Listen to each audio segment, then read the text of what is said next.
On this episode of The Art of Hustle, I met up with Londyn Douglas, stylist, DJ, and founder of the Club Vintage Boutique.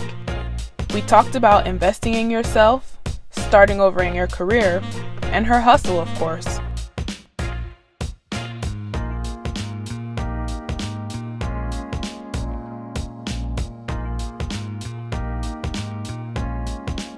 So you're obviously doing so much in your career, and I'm so intrigued by the different paths that you've been able to take it down. So could you start off by telling me a little bit about kind of your entry point to the professional world that took you into styling, that led into DJing?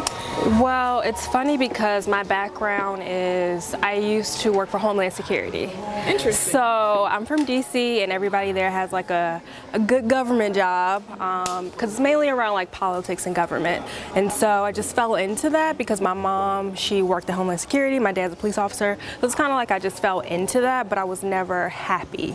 And the way I would express myself is through my clothing. So I wear like really cool dresses to work, and they'll be like, oh my God, like you look like Bernie's, we like Dress Barn. And so I always just knew that like I wanted to do fashion. And so then I decided to move to LA. One of my good friends had lived out here, and I was just like, this is heaven, like great weather, great fashion, like everything is here. And so I was like, I'm leaving my job and I'm moving to LA to pursue fashion. I don't know what I'm going to do in fashion, but I'm going to be in fashion. Right. And so I moved here and I became like a buyer for Ross, which was cool, but like the clothes would just pass my desk. And I'm like, I don't want to work with numbers. I want to play with the clothes. Right. And so then I will always see these classes for the School of Style, which is basically a week-long, 2-week course of how to train to be a stylist. It's kind of expensive, so they had an intro class, and I seen it, and I was like, oh, $300, I can do that. Right. I took the course, and one of the teachers, her name is Lauren, and she's from DC. So after the class, like me just being me, I was like, hey, like I really enjoyed the course. I enjoy what you guys were teaching us, and I see you from DC. So we just had mutual conversation.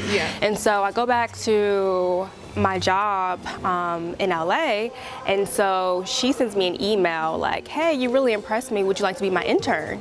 And so with Lauren, she's like one of the biggest personal stylists in LA. And so I was like, sure, I would love to be your intern. And so I started interning for her, and then also still working my job in LA.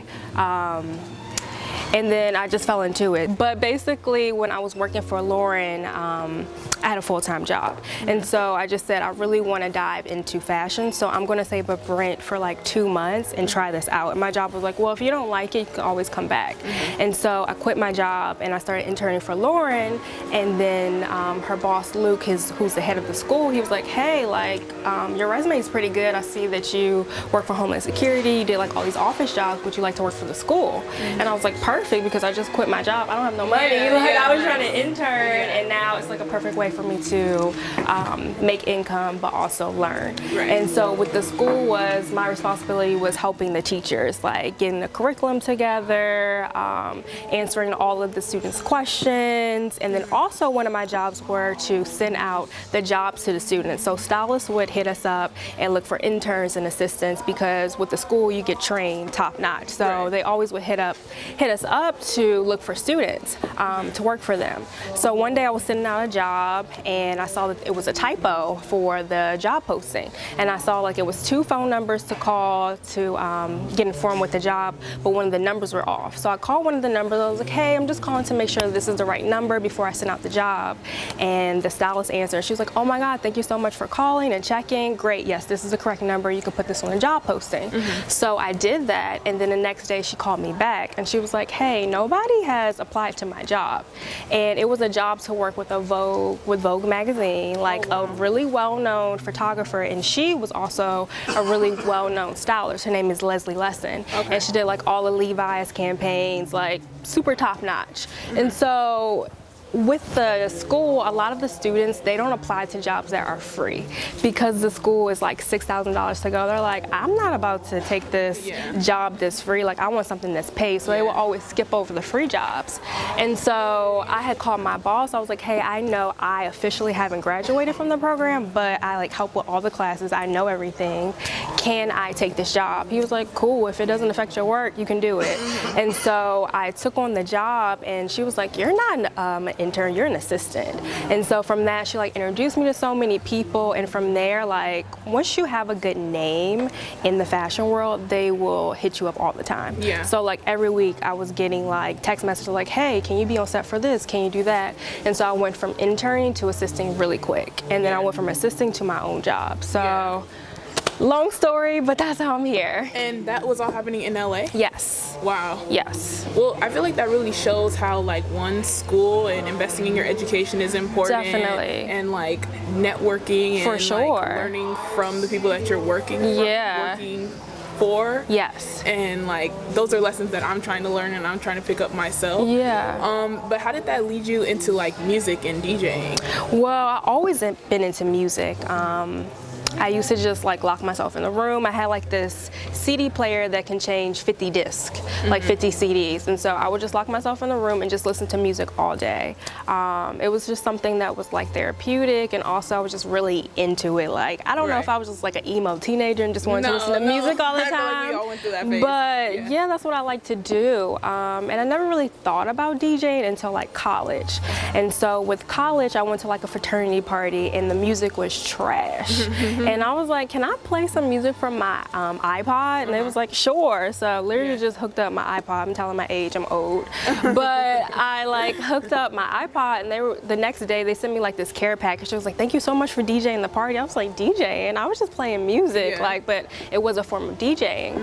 And so I will always like see guys DJ, and so I had a few friends. I was like, hey, would you teach me how to DJ? They'd be like, oh yeah, come over. I'm like, It's weird, right? Yeah, I'm like, I want to learn like professionally, like I'm really about this. And so I just kind of like threw it under the rug, and then like just moving forward, I'm like, girls can actually DJ. Like I want to do this. Great taste in music. Yeah, and I have really good taste in music. Like my friends, especially in the music industry, they're always hitting me up like, hey, what are you listening to? And I'm like telling them what I'm listening to. I'm like, wait, I got the jams, like I got this. And so I just kind of like bought myself a controller and like started teaching myself. And then when I first got the controller, like literally any party there was, like I think it was like this backyard barbecue. I was like, can I get on the DJ thing? They were like, okay. Didn't know what I was doing, like at all, but I was rocking it because I was just like, I want to do this. Yeah, and so now I'm finally taking it professionally because I've done fashion for 5 years, and now I'm like, let me pursue my other passion, which is music. So now I am taking DJ classes. I'm back where I started, almost like back into school. It's actually pretty cool. I take classes at Scratch Academy.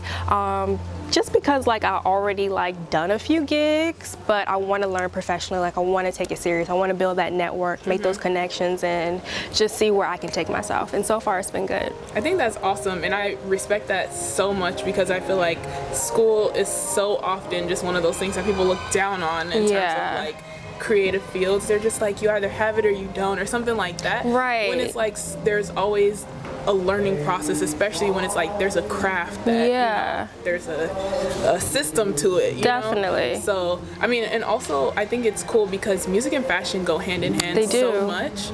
And I'm curious as to like what are like your earliest memories of like music and fashion together? I would say Jay-Z and Pharrell video, Excuse Me Miss. Like every Halloween, I'm trying to do that outfit that the girl was wearing in the video. She had like this, with the whole, like I'm gonna pull that somebody up. probably gonna take my idea, but I've been trying to do that. I'll probably do it for my birthday, honestly. But that outfit is like, she's badass. Like she don't even have to speak in the video. It's just like she is the video. Like it's amazing in the elevator. Any Destiny's Child video, like Say My Name, Bills, like their outfits, Tina killed it. Like all day, killed it. And I'll also say like Khalees, like her first video, like her screaming and her hair and her outfit, like I was just like, who is this girl? Like she's super tight. And no doubt, like Gwen Stefani, all of her outfits were super cool, especially with Harajuku girls. But yeah, like those things. But what really sparked my whole music interest anyway was NERD. Big fan. I actually have it tattooed on me. Yes, I've seen that. Yes, and Bad Bad Not Good, which are my two favorite bands. I'm that's committed. Real commitment. All right, I'm like, that's true commitment to. You got it tatted. Yeah, I did. No, that's awesome. One drunk night, but yes, I did that. But yeah, NERD, like their first album, In Search Of, like that just shaped like my whole music experience, my whole music ear. That was the first album I bought in, no doubt. Nice. Yeah, I was just super into like rock a little bit at that time, and then also like just it was a new sound for me that I never heard, and that literally shaped my music ear. So I know that you also picked out some records. Yes. Here. So what were the ones that stuck out to you? Because they have everything here. They do. So definitely let's talk about this. Okay, so how are you feeling about like the comeback of this style? Because I feel like what they're doing here is kind of what everyone is trying to achieve now. And just like generally, what do you think about this cover in terms of style? I love it. Like they are known for being crazy, sexy, cool, and this is like the epitome of that. Probably back then it was probably a little crazy, but right now it's sexy and cool. I love it. Like the fishnet, like this is something that you would see girls wearing right now at a party, or this is very like Coachella inspo as well. It's super 90s, giving you a Leah, like with the boxer showing, like it's fire. It's super fire. Yeah, and then just like, I don't even know if this is like 3M. It looks like it might be 3M, and that's like really on trend right now. Yeah, so they were super ahead of the curve, but I will wear this today. Like right now. Right now, armband and all. Yes, and so also with this one too, like this is very what girls are doing right now, down to even like the hair. The clips. The hair clips, because the hair clips are really in right now. I think she even had like the little butterfly ones. But yeah, hair clips is super on trend right now. And also the platform sneakers. Like everybody's doing that. Even her ring right here, I didn't even peep that. Yeah, right. The comeback of the ring. Fire. And then this also has like the silver. So this is essentially like kind of the same. And also just like that comfy, baggy, but chill look is really on trend right now. So I love that women are like reclaiming athletic wear and being comfortable, because I feel like comfort is also something that fashion has like forgoed for a long time. But this is definitely like peak athleisure, for sure, female empowerment type of vibe. So I love it. Definitely.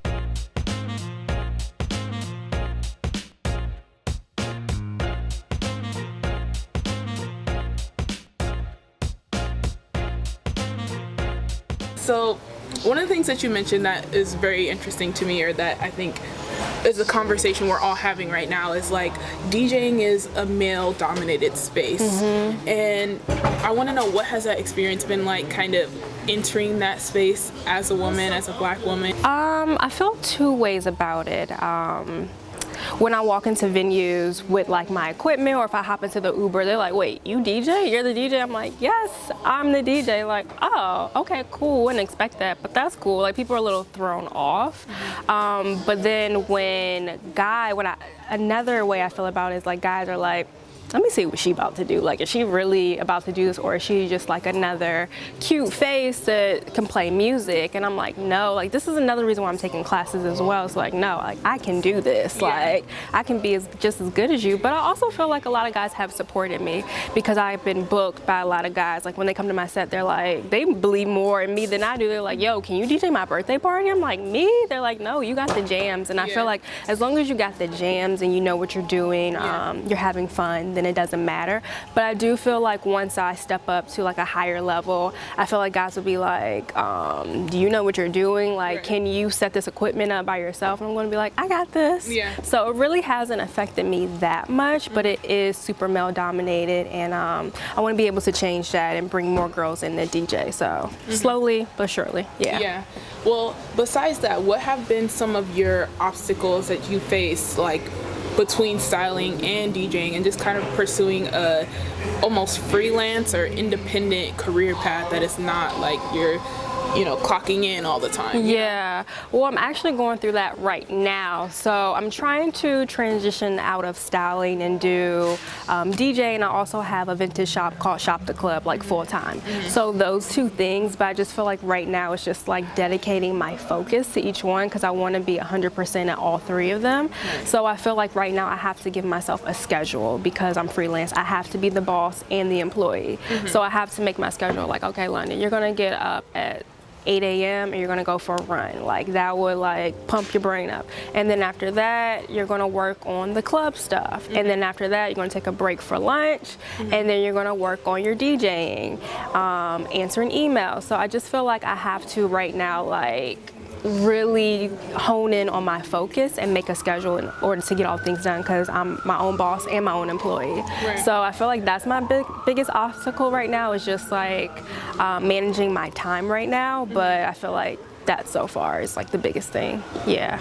What is some of the best advice that you've been given in relation to your career path? The best advice, first being with music, is knowing your music. Like I actually got this advice from my teacher the other day because I have like my whole music library on. He's like, no, turn this off. Like we're gonna start off with 6 songs. I'm like, 6 songs? He was like, Londyn, when DJs go on tour, they only take 200 songs, like because they know that man in and out. You can kill a song, you can kill a set with just 200 songs. Like if you know your music, then you can just kill it because you can maneuver all the way. Don't feel like you need everything because you're never gonna catch up.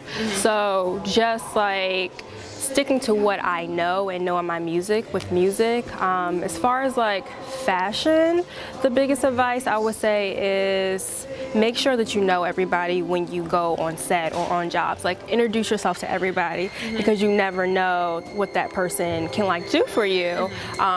You know, just saying, hey, I'm the assistant today. Like, okay, cool. And also they get more familiar with your face. You're not just somebody on set. So I would say get to know everybody on set. And then yeah, those are my 2 biggest advice, like just knowing what you're doing and then also making sure you meet everybody. Yeah. Cool, very cool. Okay, well I feel like we pretty much covered all the bases. So thank you so much for being with me Thanks today. for having me.